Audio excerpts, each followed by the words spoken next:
Thank you. Assalamualaikum and a very good evening. My name is Amir Bahari and we are broadcasting live from Kuala Lumpur, Malaysia. In tonight's topic, the perfect storm, issues in the dissolution of marriage. And tonight, ladies and gentlemen, I am very pleased to introduce you to our panelists and our actress. First, we have Karis. Next, we have Pavinder and Pia. And to start tonight, I would like to invite each of our panelists and actors to introduce themselves in 30 seconds, their name, their organization, and their people that they wish to help. And I would like to make way for Chris. Chris, over to you. Hi, good evening, everybody. My name is Caris, and I'm a certified financial planner that specializes in Takaful, life, and medical insurance. I've helped over 500 families to protect their families from financial loss if there's something happened to them. So no one planned to fail, but many people fail to plan. If you do not want to plan to fail, please look for me. I'm Caris, representing AIA Berhad. Thank you. Thank you, Chris. And next, I would like to make the way for Pia. Over to you, Pia. Hi, good evening, everyone. My name is Pia. I am a practicing lawyer. I recently set up my own practice under the firm name Pia Law Chambers. My firm primarily focuses on family-related disputes such as divorce, annulments, child custody-related matters, financial claims by the wife and the husband, as well as adoption and child custody matters. And the individuals that I would like to help are those in the midst of a divorce or those contemplating a divorce. And hopefully the information that we are sharing to the public is beneficial to them. Over to you, Amir.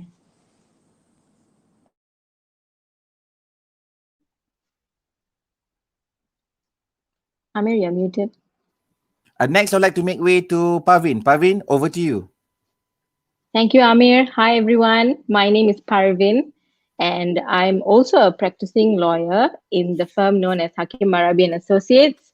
The firm was established in 1998. My main area of practice is civil litigation, family law, and criminal litigation. The firm has more than 20 years of experience servicing clients in the legal sector, and we take pride in providing holistic solutions for our clients that includes clients who have got issues, who have got custody battles, who are actually in court for years and years for their divorce, and anyone who needs help, I am here to help. That's all. Thank you, Amir. Thank you, Parveen. And okay, next is myself. This is a can. A can is small, pressurized, and there's not much room to maneuver. Hi, my name is Amir Bahari. I can help you to make sure that your relationship, your assets, your reputation, and your marriage stays out of the can. How do I do it? I prepare your wills, marriage agreement, trust, and limited liability partnership. I'm Amir Bahari, your lawyer. Remember, plan when you can before you are can in the plan. Okay, so for tonight, I would like to ask everybody whether they have read the brief. Everybody, if you have read the brief, please do a thumbs up. Okay, and now we've got to change the name. Caris, please change your name to Fiona, and I will change my name to Peter. Wait,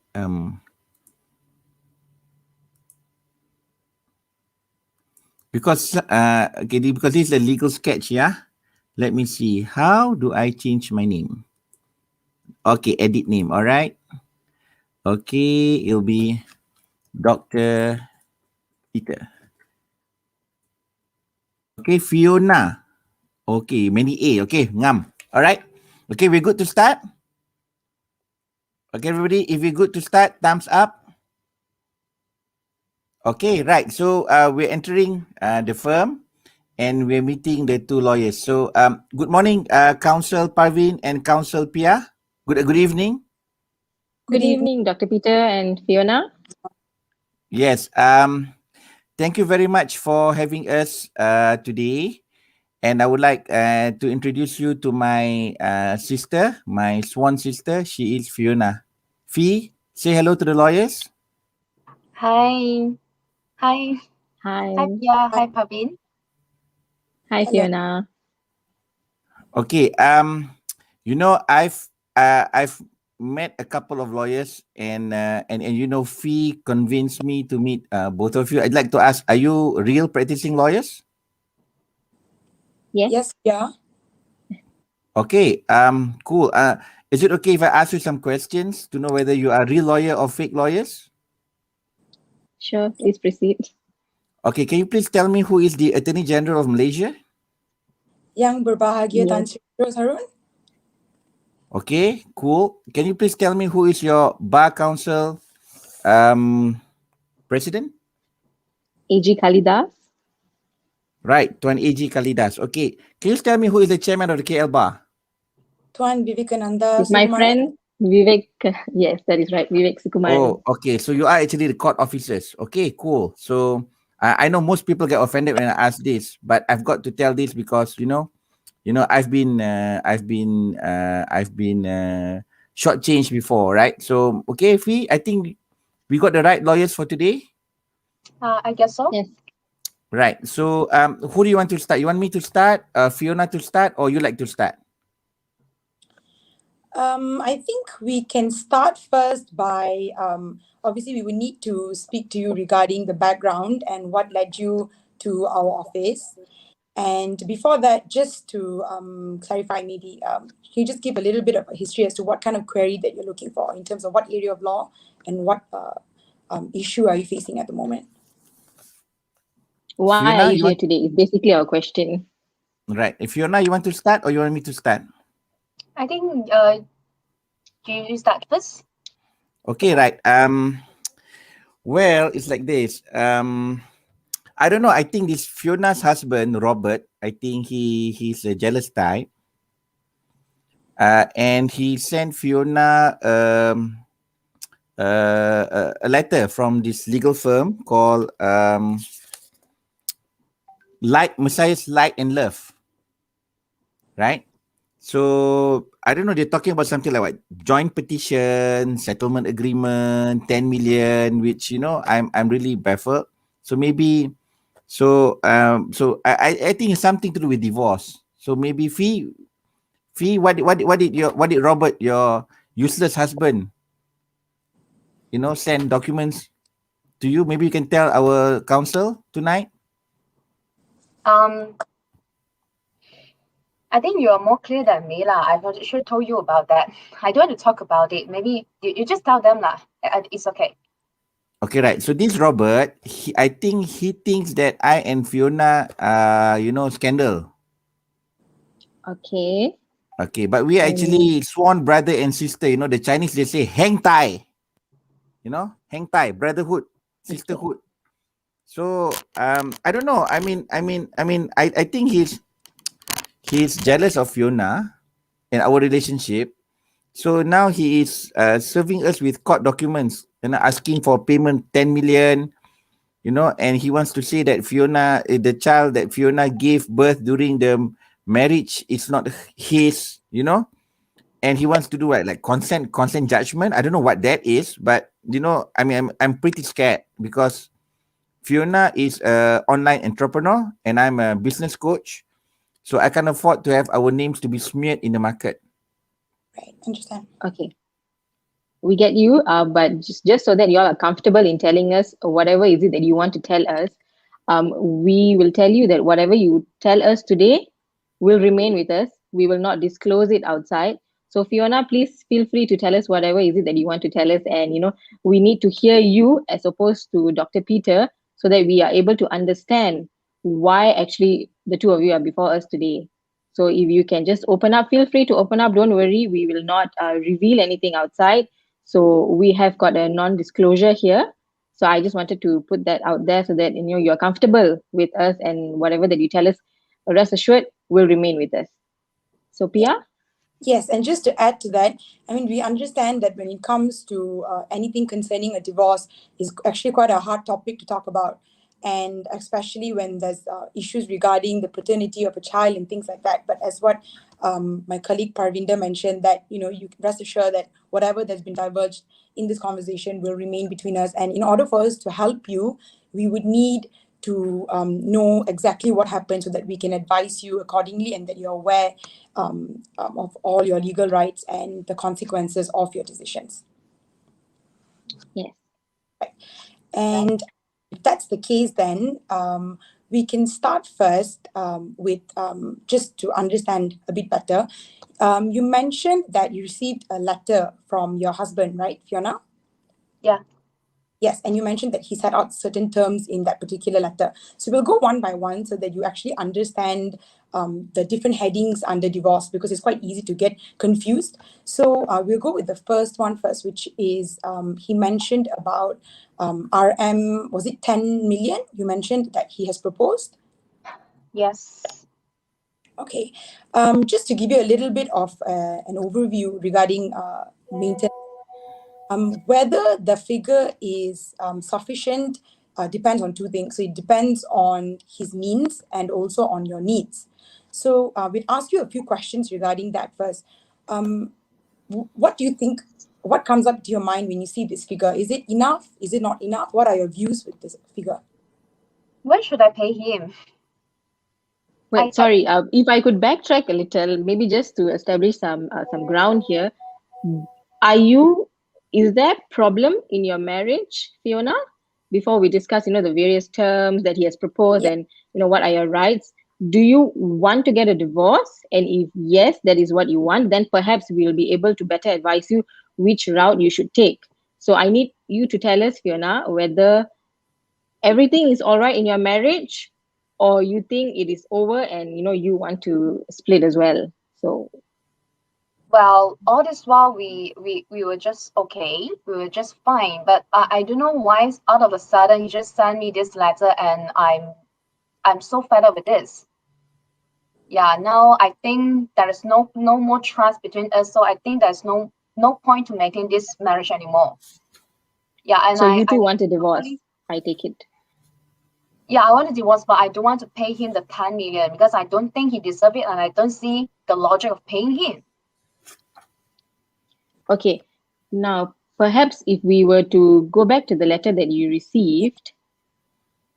I mean, my understanding is that the payment of 10 million would be paid by him instead of you. So I'm guessing that is the figure that he's proposing for spousal maintenance and child maintenance for you and your son. I think I think because Fiona is my sister and she confides in me. I mean, her blood brother. No, I think this useless Robert, right? He's blackmailing Fiona for 10 million. Yeah, that's what the letter means. All right. Right. Okay. So your position is that he's willing to consent to a joint petition provided you pay him 10 million ringgit as settlement of the marriage, and for parties to walk away. Yeah. Is that what you're saying? Because my understanding was similar to what Pia's understanding was, that he will pay you 10 million as maintenance for yourself and for your child. No, I think Robert don't have that kind of money, right, Fee? No, I'm actually paying for him for the food and home and everything. Right. Okay. Okay.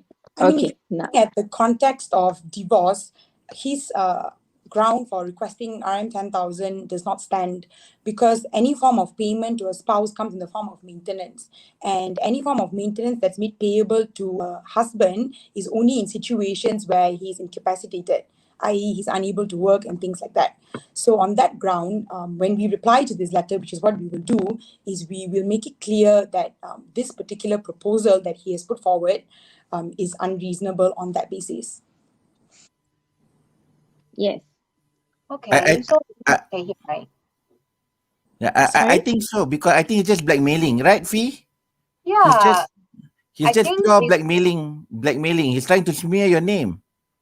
because I think Okay. I think he's in financial difficulties, and he knows that current recently my business has been like making a lot of money, and he has been like trying to get some money from me, trying to get some borrow money from me. I rejected him. I think that is why he is trying to back, like asking money in such a way lah. Okay, I think what we need to get clear here is this. Both of you all want a divorce. So that is more or less settled. Mm. Now, when we both agree to get a divorce, there are two ways that we can go about it. One is that, both parties consent to the terms of the divorce and you all enter into a joint petition. But in situations such as this, where you don't want to pay him the 10 million, and he is saying that you are the cause of the breakdown, because I believe Dr. Peter received some documents, so I'm assuming there are allegations of adultery here, and therefore he's going to contend that, Fiona, you are the cause of the breakdown of the marriage. So now, if that is the situation, the way forward I see is either parties negotiate a settlement or we'll have to file a single petition. Yes. Do you get me, Fiona? Not really. So you mean that if I don't agree, I have to file in myself as well? That is correct. It's either he Okay. file or you file. Either party can file into court a petition.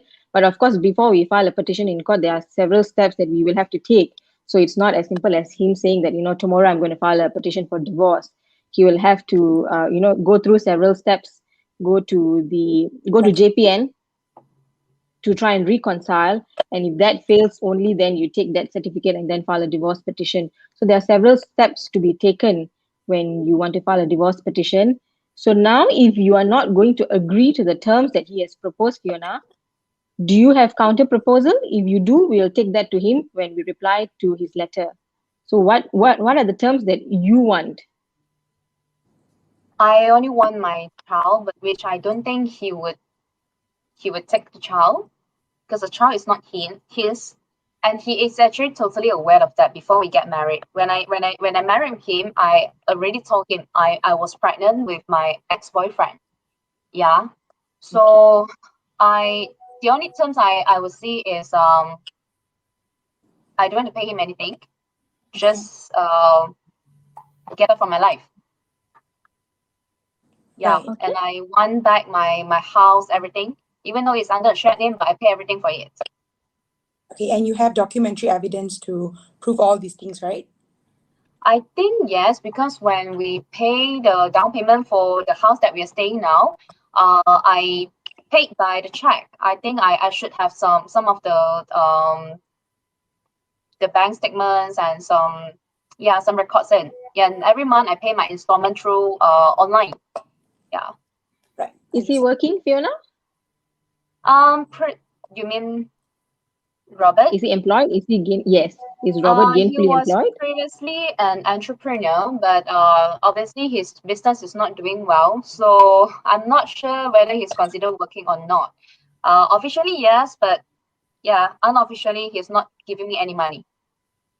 Right. Okay. Any idea what's his monthly income? I have no idea because he always take money from me, as what I've said. I actually pay for all the living expenses, households, and kids' education and everything. Yeah, so he is like totally no contribution to the house, to the family. Right. Okay. So just to get things clear, the only thing that you're looking for out of this divorce is that number one, the divorce itself, and secondly is your son to continue to reside with you, Yes. and Yes. third is for your matrimonial home to be transferred to you and for you to retain ownership of that. Is that right? Yeah. So you're not seeking for any form of spousal maintenance from him? Well, Has he I'm not paid in sure the past? whether he. Sorry.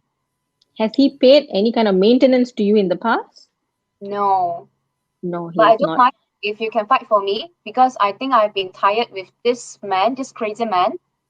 I've been contributing a lot to the family, but yet he's like making this nonsense petition to me.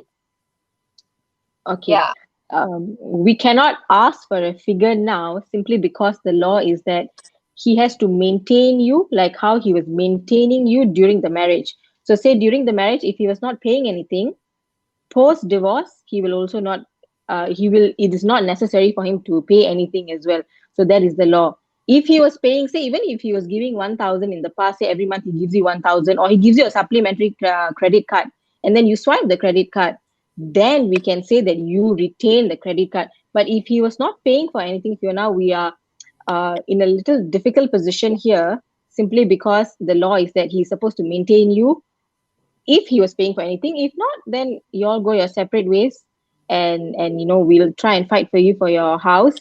And of course, your child, I believe there is not much issue. If he's Does he have any attachment to the child? Is he very close to the child? Not really. Does Yeah. he Each other Do you of foresee? yeah. Yeah, Sorry? like Pia said, do you foresee that he may want to visit the child, or Have anything of anything that to do sort? with the child, matter of fact, yeah. Well, I don't think so because they are just like officially, he's like just officially stepfather to my son. Um, he is not the bio father of my son. Yeah, and he's aware of that. He's aware of that. Yeah, I don't see there's any affection from him towards my son. Okay, so whose name appears as a father in the birth certificate? Uh, well, because when I get married to him, I was already pregnant. So at that time, he was agreed to put his name in the birth cert. So officially, he is the father, but practically and actually, he is not. Okay, so it is actually our duty to inform you that he may, if he wants, Mm. he may exercise his right to access to the child. So say if you get custody, now that the child is 3 years old, if I'm correct, Fiona, the child is 3.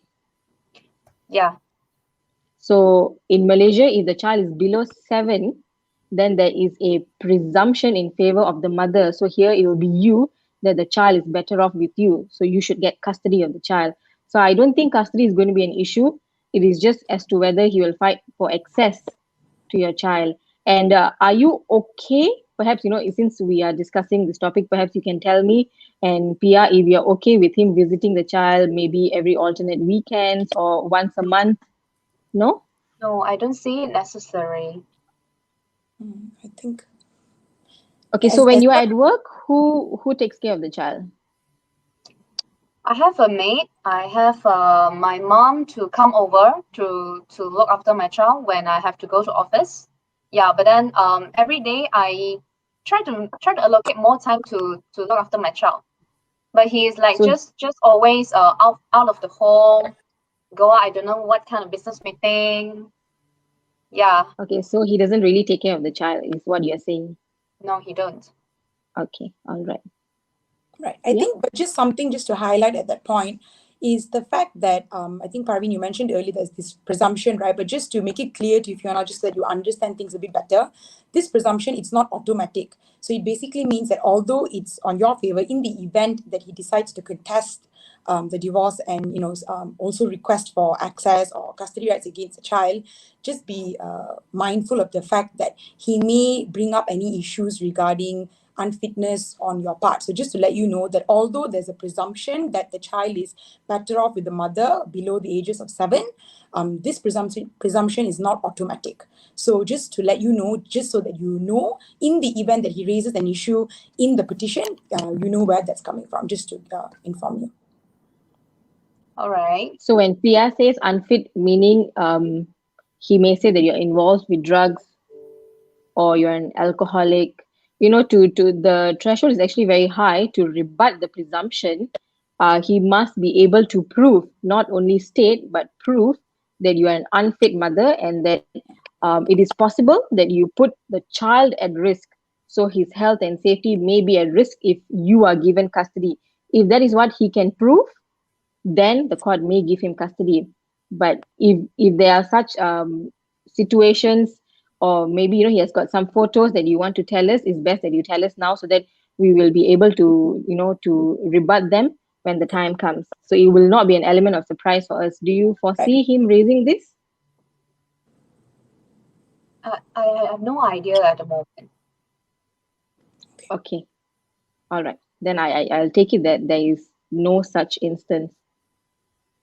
But I think that when it comes to custody, we don't really have to worry so much, because looking at the proposal and what Fiona mentioned to us earlier, Arvin, he has decided actually to, it's part of his agreement that he doesn't want to have anything to do with the child. But in the That event is correct.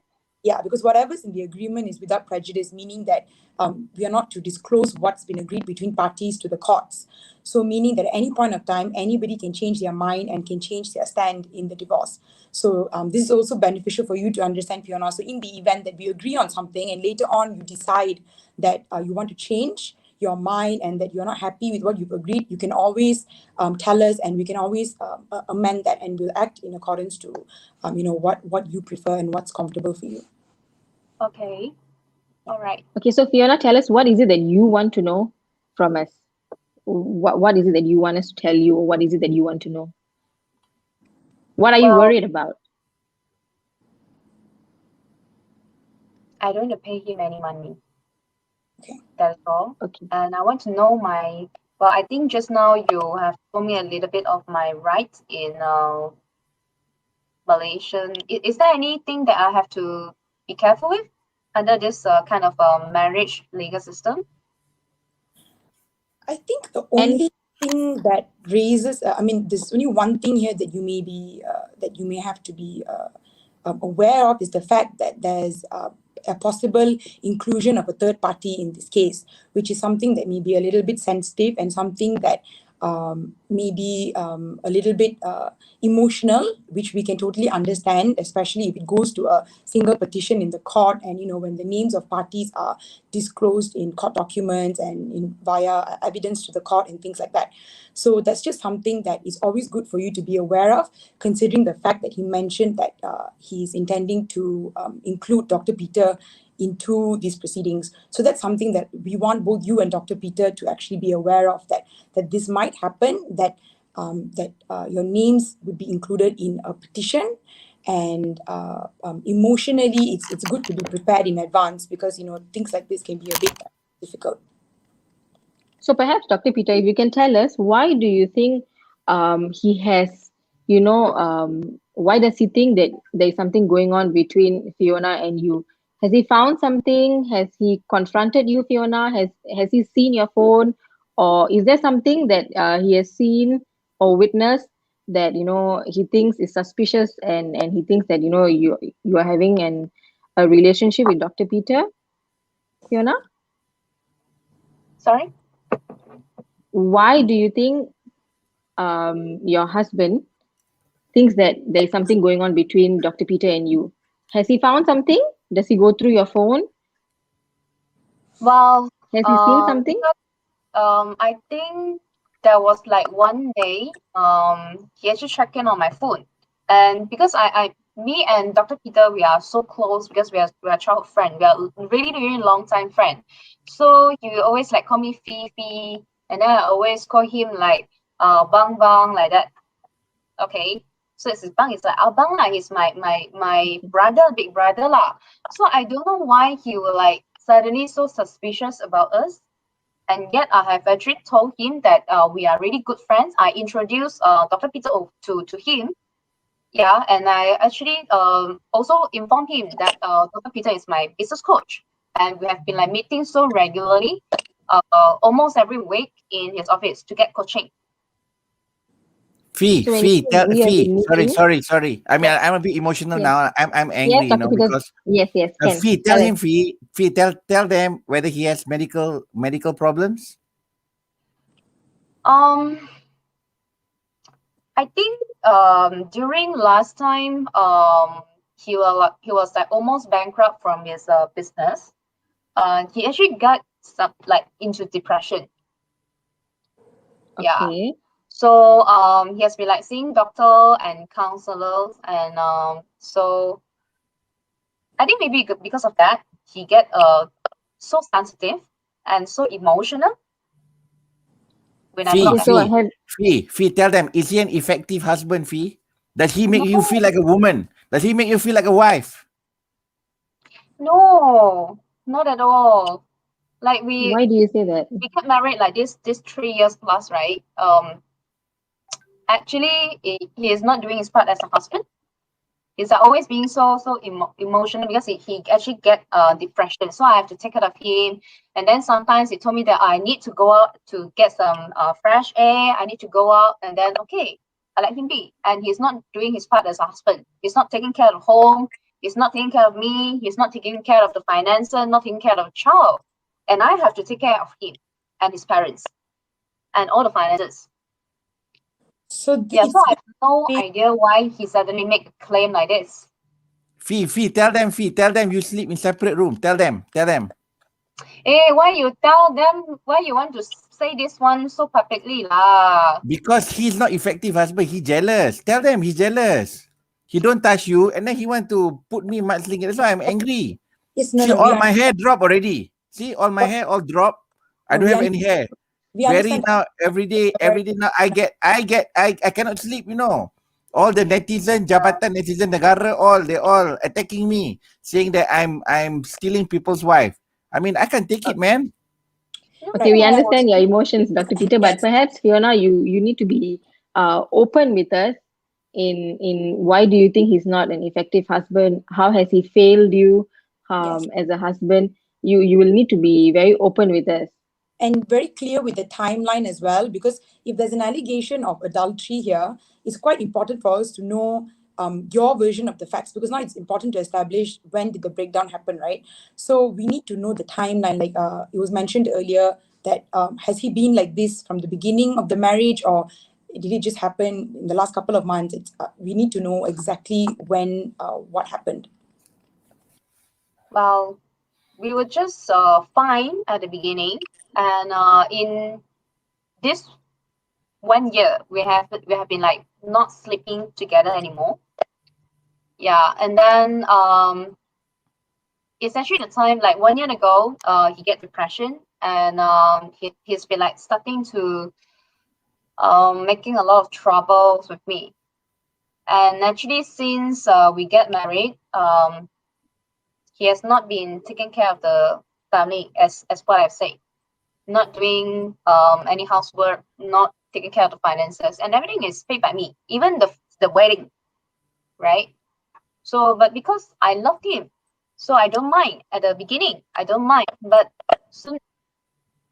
sooner or later I get tired actually. So he is like sometimes he like to say something bad on me, and I just thinking that never mind, he's having depression, so I let it be. Yeah. Okay. So Fiona, if you can So tell me this, um, you have been married for 3 years, correct? yeah, And you have known Dr. Peter longer than that, correct? yeah.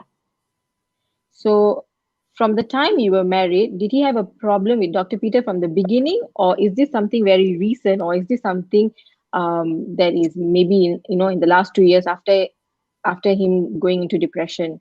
When did he start getting jealous? When did he have a problem with Dr. Peter? When did it all start? I think they were just fine, Peter, right? Right, bro? Yeah, So I mean, like, yeah, when we get married, we actually invited Bang as well to our wedding.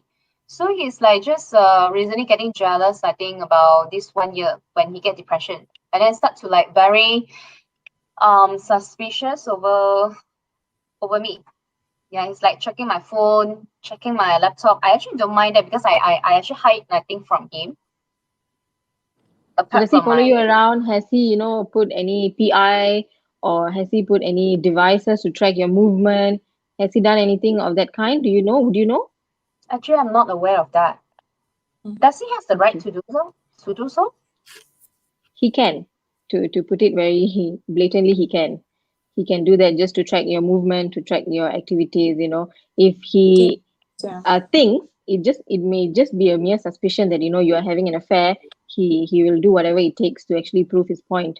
So whether he has done it, we will only know when he comes forward and produces the necessary evidence in court. But until such time, we wouldn't really know. Yes, but just to highlight you on the evidence regarding this, right, as what Parveen mentioned, we will only know this when there's an exchange of evidence between both parties. But just to let you know that this allegation of adultery on a particular spouse is actually a very in order to prove it, it's the legal term that we would use is beyond reasonable doubt. So it's not very easy to prove. It's not, you can't just post WhatsApp photos and claim that somebody is actually having an extramarital affair. It requires more than that. So it's basically evidence that can really prove that two people have engaged in some form of sexual relationship. So the evidence can be direct, i.e., videos and photographs, or it can be circumstantial, that that beyond reasonable doubt it can be satisfied that both individuals were involved in an extramarital affair.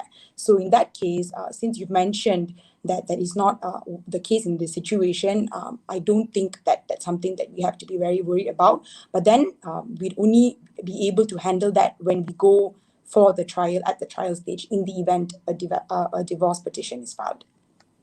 Now, is it? Dr. Can Peter, we? perhaps to inform you that if he is successful, if being the operative word here, if he is successful in proving that there was an adulterer here, which is you, and he has some kind of evidence, perhaps to show that you all have some kind of sexual relationship, then you may be asked to pay damages to him. So that is something that you must be aware of, that damages can be as low as 1,000, 5,000, and it can be quite high, 100,000 perhaps.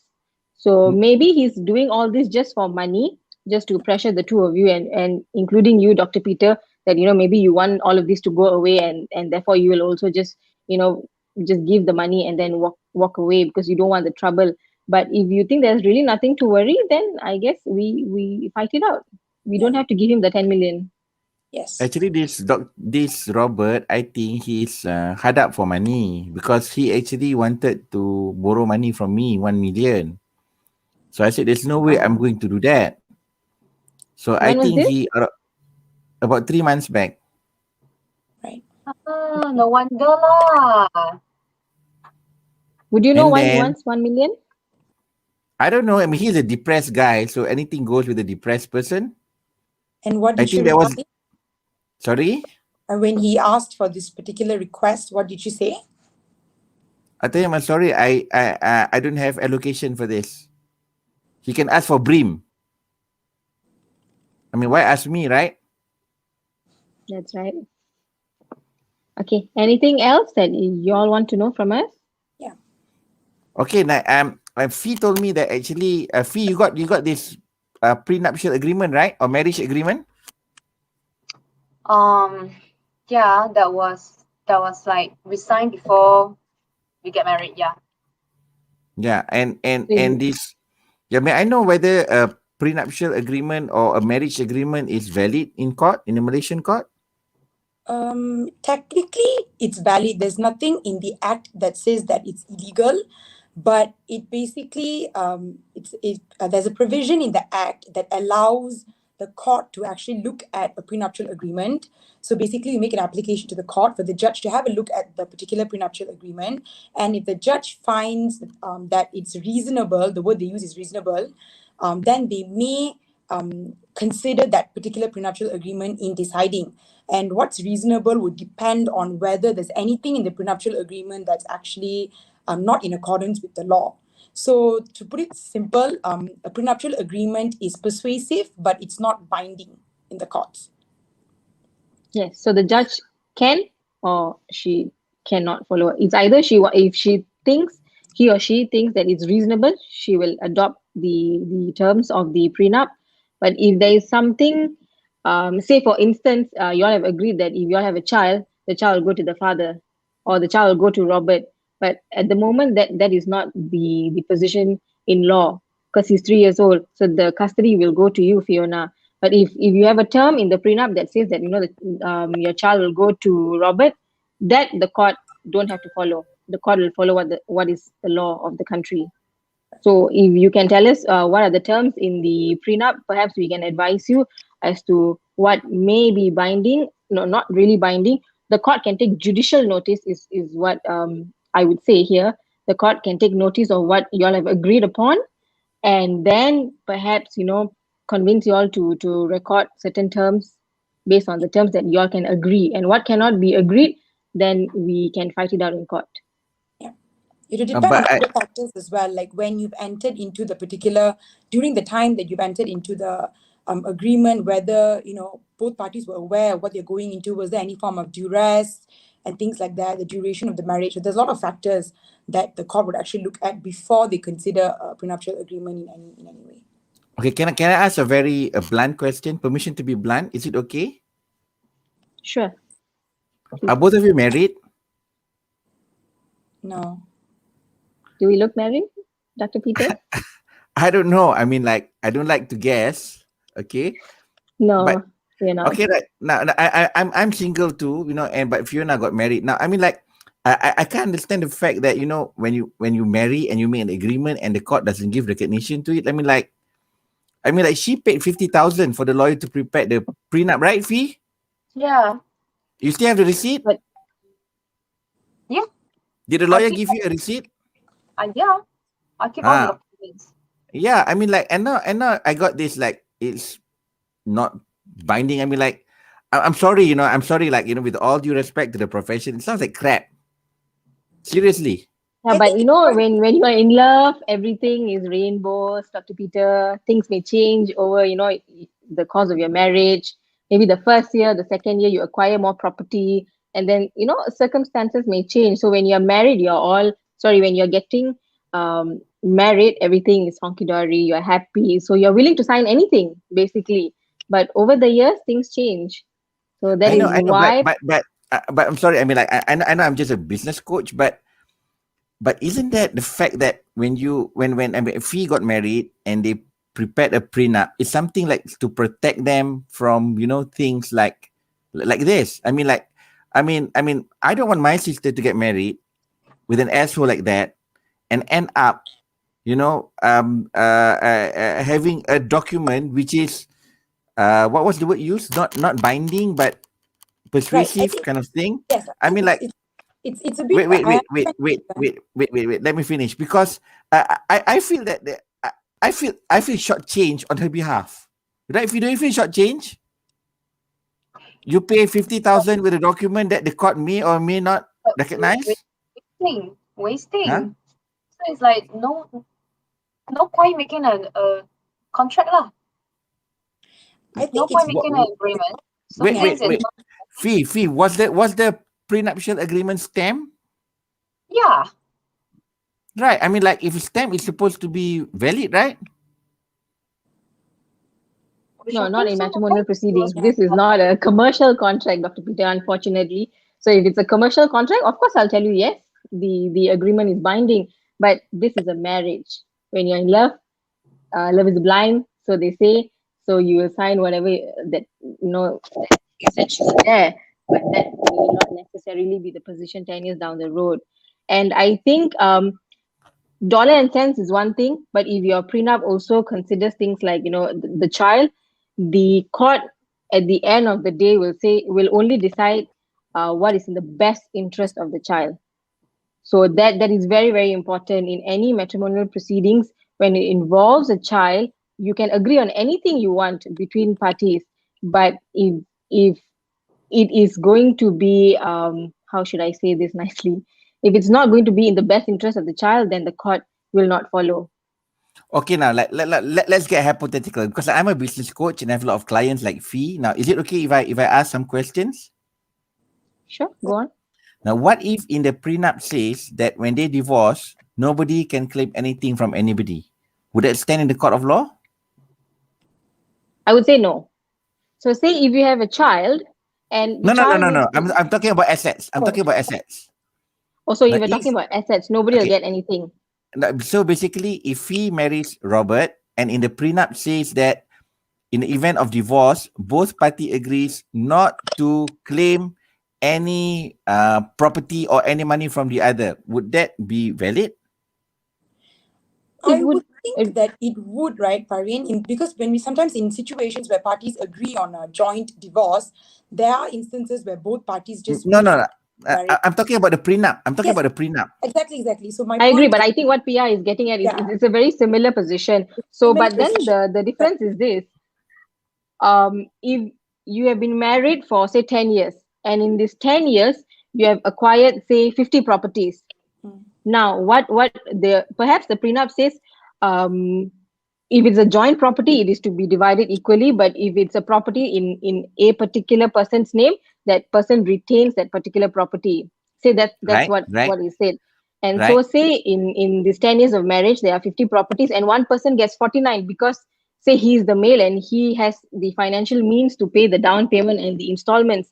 And then this poor lady only gets one. So I would see that that is not fair simply because that property may be worth, say, 10,000 and these 49 other properties may be worth millions. And the child needs a place to stay. Fiona will need a place to stay. And if he has been maintaining her all this while, he has been paying for all the properties, he should continue to do so. So if they want to divide, of course they can agree at that time that, if it's in my name, I keep it. If it's in your Yeah. name, you keep it. That is if everybody's amicable, so be it. Then you can put that as a term in the petition. But if you Exactly. cannot agree, now is a position where you cannot agree. Because if you do agree, if your prenup says you keep your property, I keep mine, you can adopt that same term Yeah. in your joint petition or in your single petition. There's no issues with that. It's Okay, only so when you're contesting, then there comes an issue. okay, my darling counsel. Now, my point I'm getting is this. That I fear, Fee, if I'm wrong, please tell me. Yeah. Now, I Okay. think that the spirit of them signing this prenup is to protect each other. I mean, from all this nonsense that's happening now, right? Yeah. Now, assuming that in the prenup says, in the event of divorce, both party agrees not to claim from one another. Now, would that hold in court? Would fee be protected from this kind of nonsense? Because this gentleman, Robert, is already asking for 10 million. Now, assuming in the prenup says he can't because they've been agreed from the beginning, probably fee smells a rat and she decides to say he can't. And he says he agrees. Can that stand in the court of law? I think we'll go back to the legality of the issue, meaning that him claiming for some form of financial aid from Fiona will not stand in the court because a husband can only claim for any form of financial aid from the wife in the event of incapacitation. So, if that's the case, that particular term of him not claiming anything from her will stand in accordance to the prenup. So, yes, then that is valid. Coming back to the properties, if both parties have agreed in the prenup that they are not going to be seeking any form of division of any assets in the prenup, it will come back to the question of us referring the prenup to the judge. The judge will then have to look through the prenup and probably speak to the clients, to both individuals, and see if they are fully informed that they have this particular right and that they are relinquishing their rights and that they are aware of it. And if both parties agree and nobody's contesting it at that point that they're not going to claim any assets, I believe that the courts may, on a higher level, take the prenup into consideration. Then again, it's entirely up to the court. But if there's a higher Because Okay. because here the Okay. position is this, Dr. Peter, just let me elaborate further on what Pia has said. You Right. can agree. There's no issue in what you want to agree before you get married. You have got this prenup, well and good. We'll put that document before the judge Yes. and we'll tell the judge parties have agreed to this before they got married. Right. Okay. Now Right. there is a change of heart. Now, before this, he has said, I'm not going to seek any kind of financial aid from you. You don't have to pay me a single cent, perhaps. Robert may have said, I don't want any money from you. But now he's saying, I want this 10 million. So now the court has the duty to ask and to determine why does he want this 10 million. So say, for instance, he's wheelchair bound, he's paralyzed. And Okay. all this while, Fiona has been paying for him. Then, you see, so now the position has changed. Last time he was working, he could go and earn his own living. Now it's different. So now, because Fiona, say, has been paying perhaps 10,000 each month to him, the court will take that into notice and say, look, I know you all have agreed, but now the position has changed. Now he's wheelchair bound, he's paralyzed, he cannot work. And because you have been paying for him for his, necessities, say 10,000 per month, in my view, you should continue to do so. So the court can give such an order. So there are a lot of considerations before actually determining whether or not we abide by the terms of the prenup or we move away from it. Okay. So what I'm hearing, what I'm hearing is A prenup is not absolute. That is correct. Yes. Yes, it is not. So we pay 50,000 for a document which is not absolute. Perhaps next time it's a lesson that you should check whether or not it will later stand in court of law before paying that kind of money. So I'm sorry you had to go through having to pay that amount of money, and then now you have got this position at hand. But we can only tell you what the law is.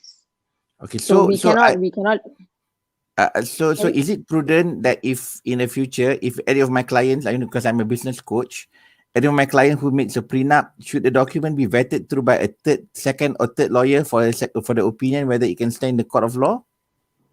Is that what I'm hearing?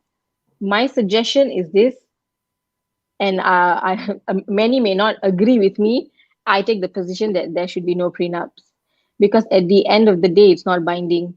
So you can agree now, and later you may be disappointed that we went through this whole process, we paid this amount of money, and at the end of the day, the court may actually not consider the entire document.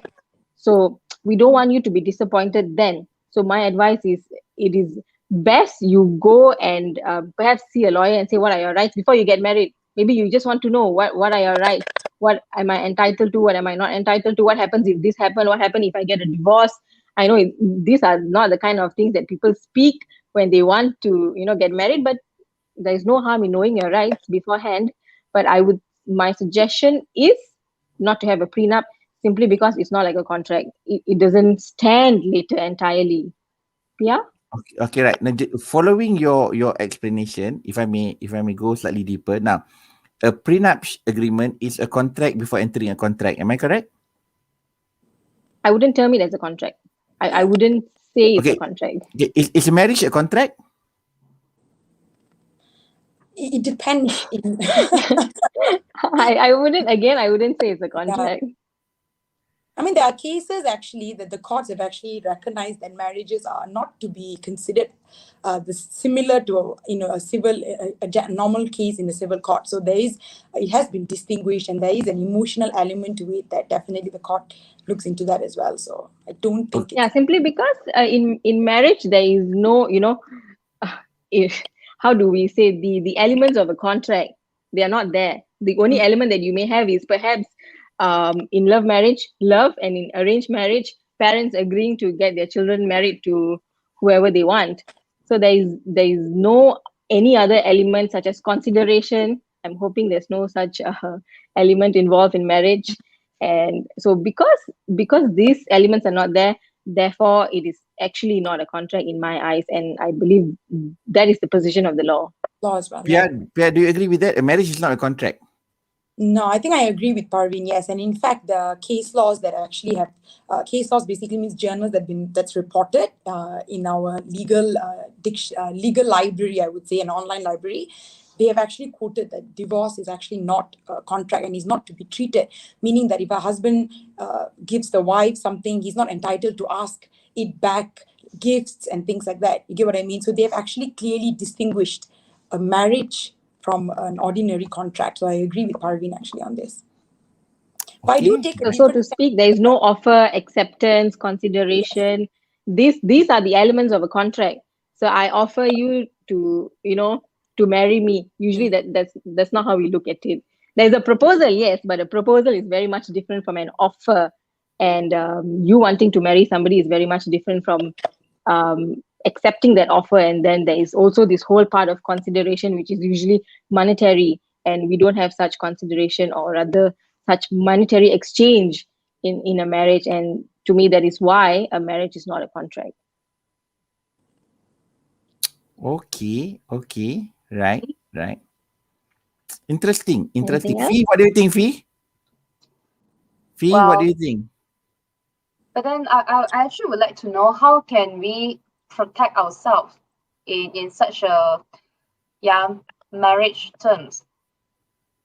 Like, I would say the law is pretty clear that it protects every party. So say it happens something like this. Like, I'm financially sound and he's trying to claim money from me. I'm actually trying to protect my own assets. Is there any law that yeah, we can protect me, can protect Yes, my. the law is, as what Pia said earlier, if he wants money, he must prove why he needs that money. Why does he want that 10 million? He must be entitled for him to be able to get that 10 million. It's not that I Not as a ask, so simply because I ask, I'm entitled to it. No, the court will decide at the end of the day. If parties cannot agree, it is different. If you're going to say, yes, I want Robert off my back, I'm just going to pay him the 10 million and ask him to walk away, and I don't ever want to see his face, I don't want to hear his voice. That is different. That is if you agree. But if you don't agree, there is sufficient provisions in the law to protect your right. Because if you are not supposed to pay, you're not supposed to pay. If there's no necessity for you to pay, you don't have to pay. That's all. It's pretty Okay, straightforward. but what if the situation is different? Like, if let's say, no, I'm just asking a presumption question, yeah. What if like later I get married to another man, and that man is financially sound, like financially stronger than me, okay, and he has been like paying me something like allowance and cards and so on. So do I have to prove that I need that money to the court if in case if I get married again and divorce again? All you have to show is he has been maintaining you, which means he has been paying for all of these. So I always advise my clients, keep your receipts. You may never know when things may go south. So when your bank sends you all these statements and all, yes, of course now you're saying, no, my husband is very loving, he'll never do anything to me here, he'll continue to maintain me, he'll continue to pay for everything. That is what we think now, but the position may change as soon as parties talk about divorce. So I would always say, if in the future you remarry and your husband is paying for you, say every month he gives you 5,000, he banks into you.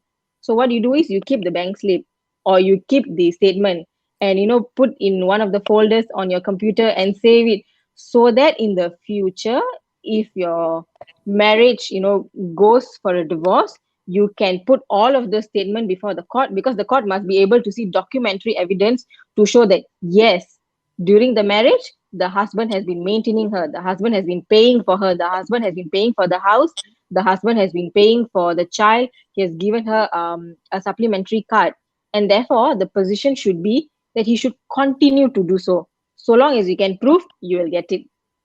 So yes. can I say that the law actually protects female over male in such Hmm, a case? In depends on the today's world, section. is very subjective. But can I ask one further? Like, if let's say like the situation now, I'm actually paying for my husband Robert, okay, like his allowance and so on. If he keeps all those receipts and show it to the judge, would he actually get to claim money from me? I Again, we would come to say, the basis that on whether, like as we mentioned earlier, a husband's rights to claim for spousal maintenance from the wife would depend on only one thing. It's different from the wife's claim for Okay. maintenance against the husband. So the Okay. husband, just make it clear again, the husband can only claim for maintenance from the wife if he can prove to the court sufficiently that he is incapacitated and he needs the money. So it's not enough. It's not like the wife. The wife's position is different. In the event that the husband has been maintaining her and she's been enjoying a particular standard of living, husband has to maintain that standard, obviously provided based on his means and things like that. But for the wife, it's her standard of living. But for the husband, it's not his standard of living. It's more of like whether he needs the money, is he incapacitated, he cannot go to work, things like that. It's a little bit different. But end of the day, like what Parvin said, evidence is the most important. Documentary evidence. The court will not grant anything without due proof. So So generally, can I say the law actually protects female, the wife, more than the husband in such a case? Yeah, I need to know because well, I would say that, yes, yes. If you're going to compare, then yes. Then I would all right. say to a certain extent that then yes. Okay. now, What say? now can I ask in terms of in the case of Fiona, Robert is not incapacitated. He's not on wheelchair, right, Fiona? Fee, is he on wheelchair, Robert? No, totally not. He's just like having a little bit of an emotional problem. So He's so super does shy. so does emotional problem would fall under incapacitated depression? Does it fall under incapacitated? No, I No, think I my would say no. It physical, is when he cannot work.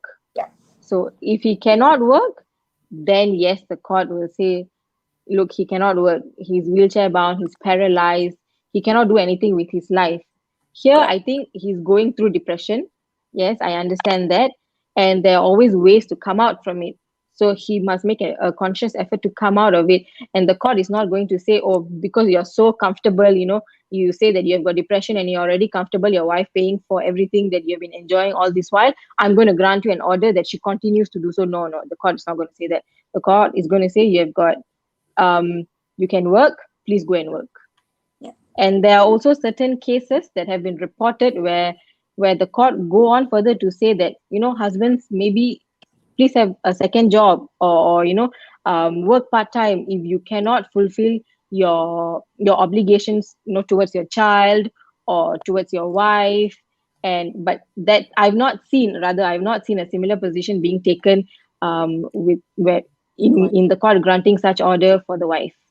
I think it So comes so so Parveen, to the fact that when it comes to maintenance, the primary obligation, the word is actually being used even in cases and in the act itself, that the primary obligation to pay for maintenance is actually on the father. The mother holds a secondary position. So that has actually been recognized in the law as well. That the father bears the primary responsibility and the mother the secondary. that is right, yes.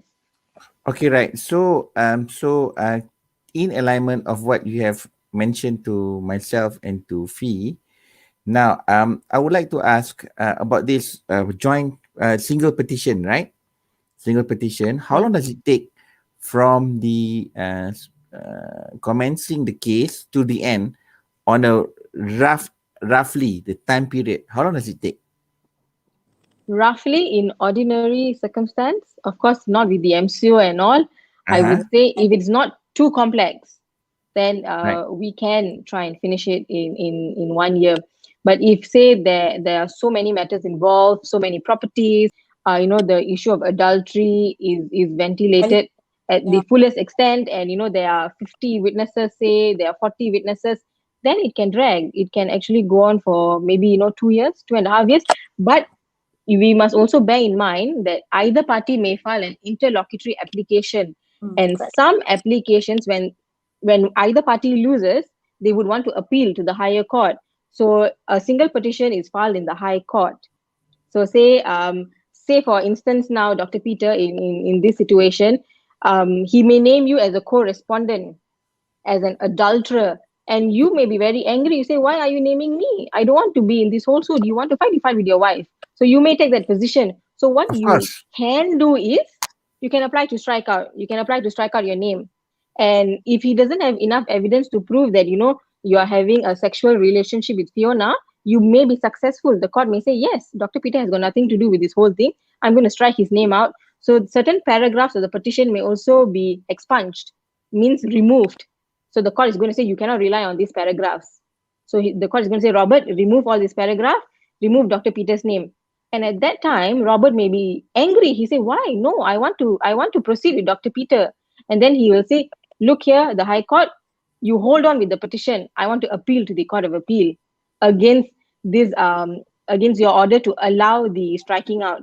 So then when you go and appeal and say Robert applies for a stay, and the Court of Appeal hears the appeal in 6 months, so that will automatically extend the time of disposal or the time the petition will be concluded. So that can really drag 2.5 years, 3 years, sometime longer. Oh, yeah.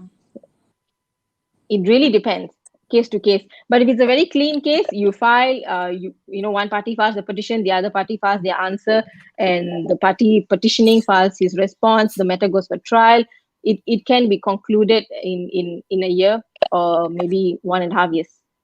Yeah.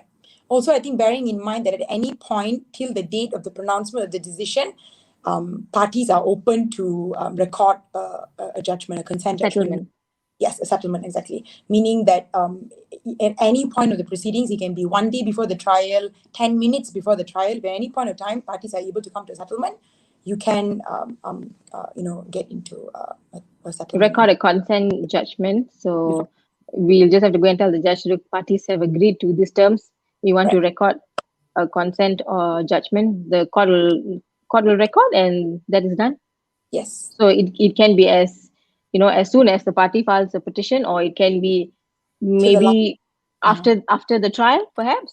Yes. At any time before the court gives its decision, pronounces its decision, you can settle the matter. Yes, So what I'm hearing is that a divorce can only take place if the court says so.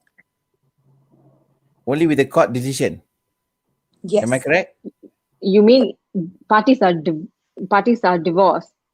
Is that Only what with you're saying? by a court decision. Only by a court decision. Yes. It has to be taken to the JPN.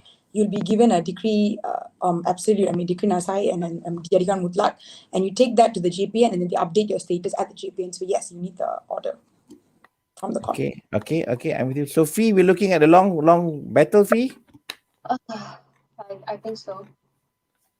My advice is just be mentally prepared, because it can take a toll on you. But otherwise, just hang in there as long as you can. Try and see if y'all can come to settlement, and it is better, in my view, to try and settle the matter as opposed to fighting it out all the way. And then to a certain extent, we will be able to tell you what you will get, what you will not get, what will Robert get, what will Robert not get. So if party can compromise a little and try and settle the matter, it may be in your best interest. But of course, if one party is being unreasonable, I would say you go the full length. I think in this case, since Fiona is a internet entrepreneur and she has a lot of people who's jealous of her, my main concern is when this gets out, once the documents are filed, then anybody can have access to the document. Am I correct? Technically, yes, the documents are public documents, meaning that some cases might be reported, and then there's also an access for lawyers usually. So if you have the case number, and if you are able to go into the directory and key in the case number, then yes, you will be able to have access. But I think there's also, I think Parvinder, I think you can mention this bit. There is also a provision in the law, especially the Courts of Judicature Act, because Fiona, you must understand that when matters are filed in court, the proceedings are public. So that means, say today I want to go and hear your trial, I can go and sit at the gallery and listen to what is happening in court.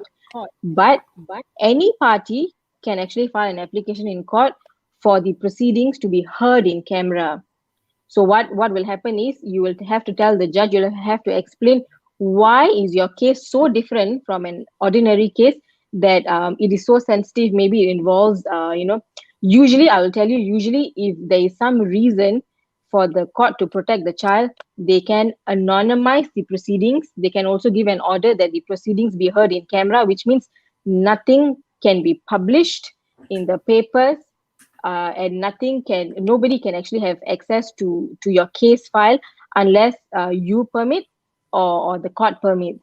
So there are ways to restrict access. There are ways to limit publication. There are also ways to protect the child, to protect you, and together with that, it will also automatically protect Robert. So if you are worried about your reputation, we can file an application in court for the court, to order that your case be heard in camera. Yeah. So or not to publish there is the names, and information that is related to the identification of the child, not to publish the address. Like, there is the discretionary power of the court within the Courts of Judicature Act that allows the court not to publish these information on the best interest of you don't have to worry so much about the child, because the child is very much protected by the Courts of Judicature Act, the Child Act, even the LRA for that matter, the law reform. So anything that could lead to the identification of the child, the court can prohibit its publication. But Right. that does not mean it gives you a blanket immunity that, you say, I'm a public figure, or, I'm so popular, so I must get special treatment. No. At the end of the day, we must convince the court why is your case different, and what harm will it do to you, what harm will it do to Robert, and what harm, most importantly, will it do to the child if your names, say, are not anonymized, or if, say, people read about you in the papers. So so there are a lot of different factors that the court will take into consideration before giving an order that your matter be heard in camera, or you are not allowed to publish anything about this case, or the names of the parties and the names of the child be anonymized. So there are various factors. So you don't have to worry if you have got solid grounds. Yes, exactly. Anything else, Dr. Peter? Okay, I think I have an idea about what's gonna happen. Fee, any question from you, Fee? I think no more from me. Okay. Any Okay, question, stop, Fee? Dr. No. Bella. Fee. Okay, right. I mean, talking about. I mean, I've been calling her Fee. Fee. What's the fees like generally for a divorce in Malaysia? Generally, how long? How much would it take? Would it cost? A ballpark figure. Generally, like generally, Generally, generally. A single petition, is it? If single or if joint, Joint. the range. Okay, now let's talk about single first. How much? Since I'm single, both of you are single, and only Fiona not single. So how much do you think roughly? so Um, A single petition ballpark can figure. be between 30,000 or maybe even 10,000, depends on the lawyers actually. So it can be yeah, between 10,000 I would to say 10. 250,000. Yeah, I think the For starting. single petition. That is correct. Yes, it can, because it can get very complex, Dr. Peter. There are some petitions that are very, very complex because it may involve properties that is in every country that you can name. So to fight it out can take very, very long. There may be a lot of parties involved. So the complexity is basically the primary consideration when quoting a fee. So if the matter is rather clear cut, then I would think, I mean, this is my view, Pia may have a different view. I think some can do the matter for 20,000, but yes, it can go up to 250, 300,000. Depending what car the lawyer drive lah.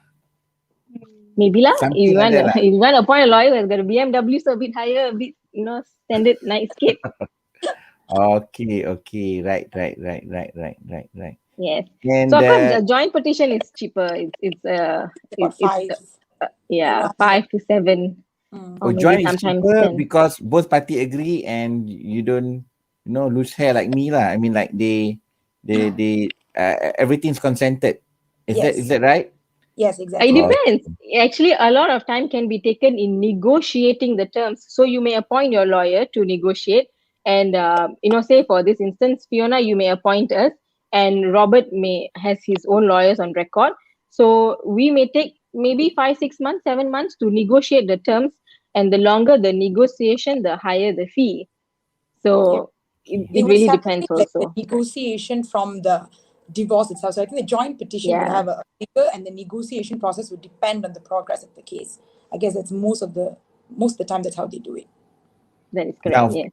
if it is a joint petition, then I mean, like my main concern with Fiona is want to make sure that our names are not in reported cases. You know what I Okay. mean? Right. Yes. And We can handle that. Yes. oh, okay, right. So the case won't got reported like this all the law journals. It may be reported, but your name may be anonymized. So say you will be known as FA, or if Dr. Peter yourself may be known as PA. So the court may anonymize, only use your initials, and it will be very difficult for you to actually identify the parties in that particular case.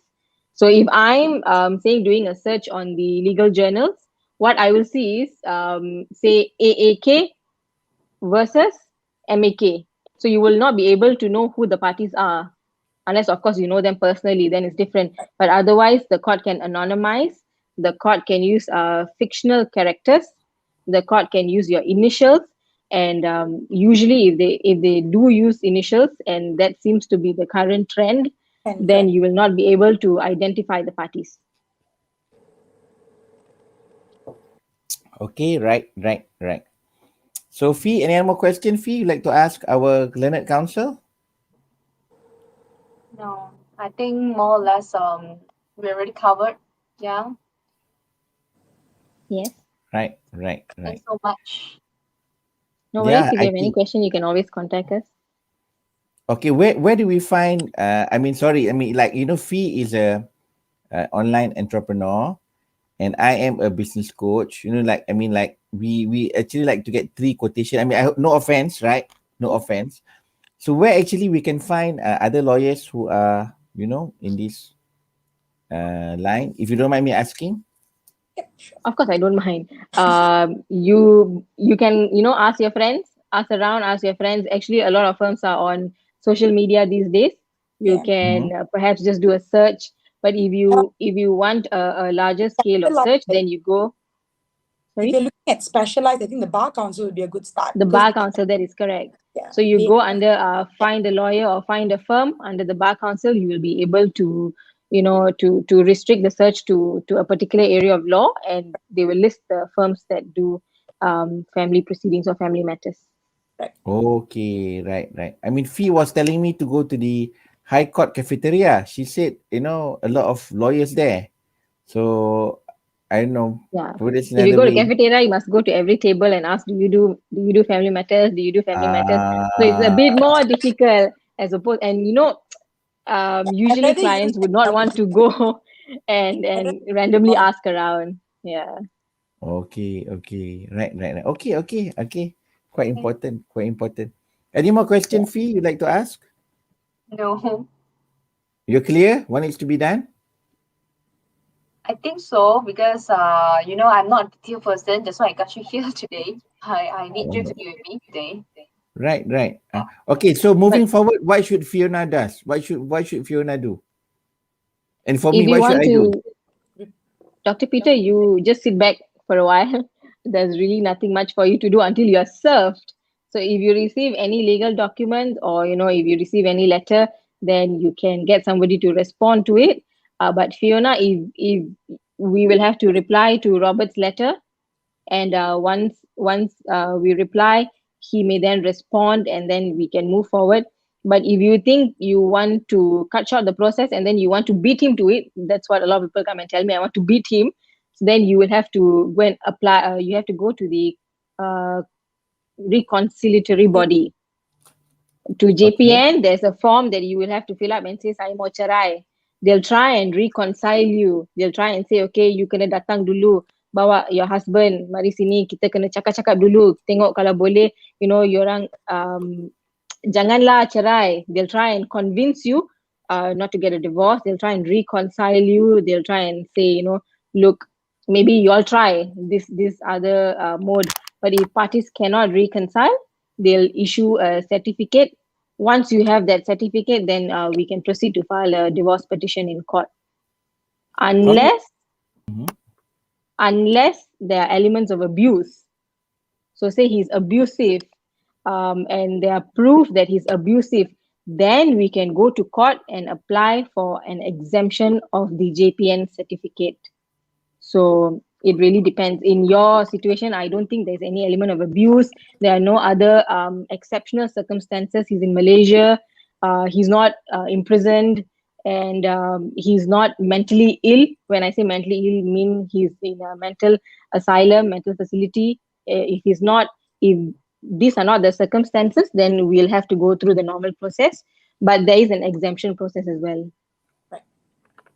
Right. I'm getting a clearer picture. Okay. Hmm. So, Fee, what's your take on all this, Fee? Pardon? What's your take about all this? I think it's better we digest it over first. Yeah, because Right. it's too much of information. I need you to debrief me again. Yeah, Okay. Right. that should be Okay. fine overall. Yeah. Okay, right. Counsel, thank you very much. I think you've been very, very resourceful tonight, right? And, Thank you for and choosing us. thank you so much. Right. Okay. So if it's okay, we'd like to take leave now. Sure, please. Okay, right. We'll Okay. With that, escort you out. we end the what we call we end the The interview meeting. tonight. Okay, so we're gonna change the name back to Amir and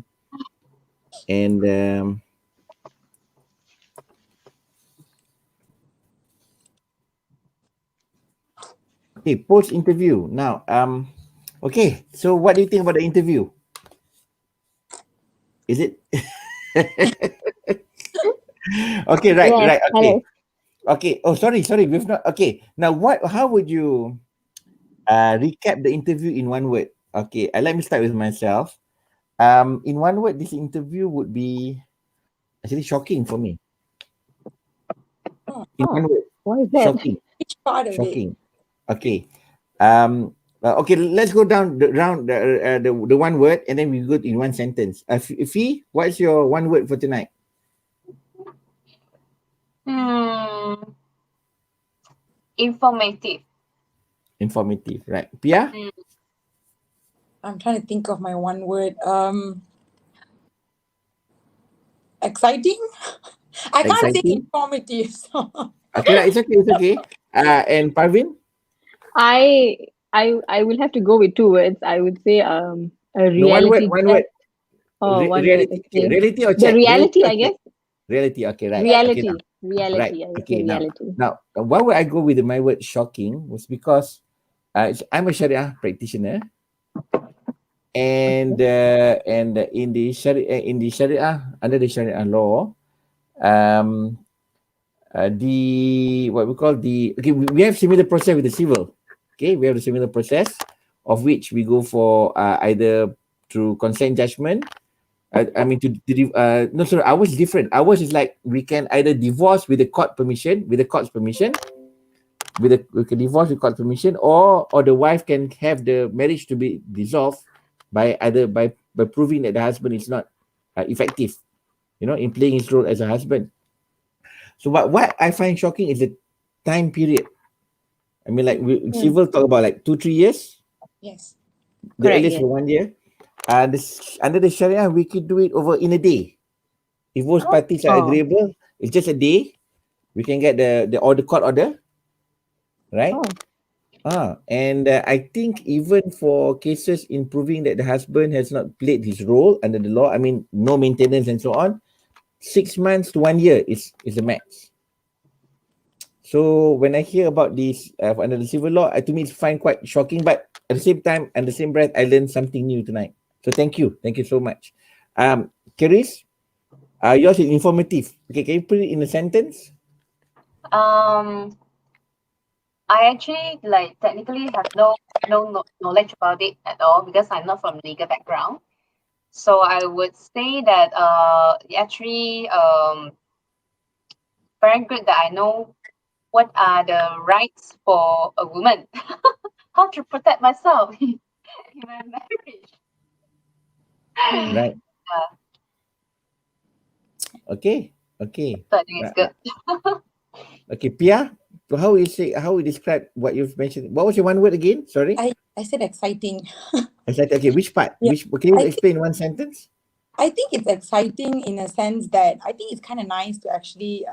I sometimes like when you're like doing it, you kind of lose track of the fact that you're actually dealing. I mean, like it's very important. I think this is like what Parveen said. I think reality check, right? You're like dealing with people who come in with issues and their questions, although may seem very normal to a lawyer. Usually, when a lay person comes in and asks for a divorce, it's exciting to know that what we think as normal or basic information is actually something that's completely new to them and completely and something that they actually have no knowledge about. So it's actually exciting that we're actually doing this and people are actually able to know of their basic rights, like what Caris just mentioned. She's learned something about that. I think that's really, really important. So I think it's exciting to know how people are uh, uh, um, um, um, using this information. So Yeah. Right. And Praveen?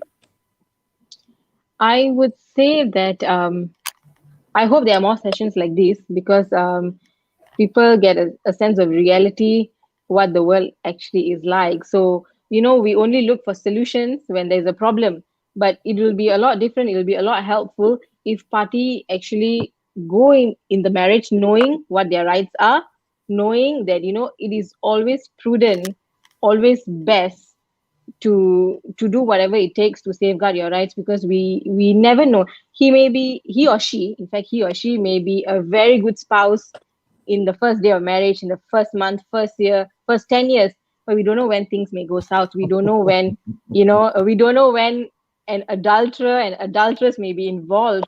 So it is best that I know, from my little experience, people don't keep bank statements, people don't keep receipts, people just have blind faith in their spouses. So maybe if they are aware, they know what the reality is like, and they take steps to make sure that they safeguard their rights from the very beginning, it will be really, really helpful to them in the long run. You may not need it, but it doesn't harm you to have it. That's what I'm saying.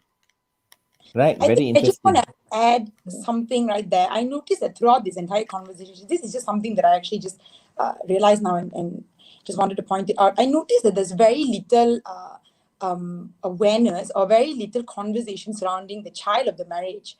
So I think it's quite important also, I think, that in any decision that we make, right, whether it's regarding the adultery, maintenance, the division of the assets, is quite, sometimes we forget about the most important bit there, which is the child. I think that a lot of times that happens, and in fact, actually, it's quite evident even from our conversation, actually, that sometimes the child just gets, just slowly pushed to the Lost. back.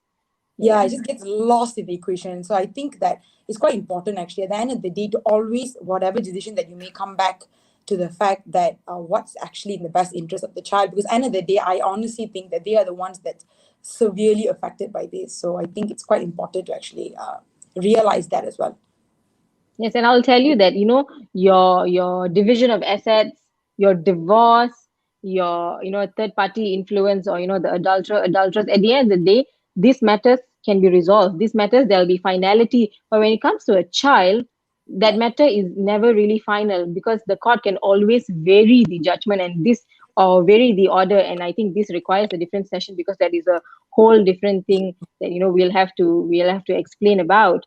So I know there are a lot of parents that actually don't care about the money. They don't really care about the assets. They say, okay, you want to take, you take. Whatever I get, I take.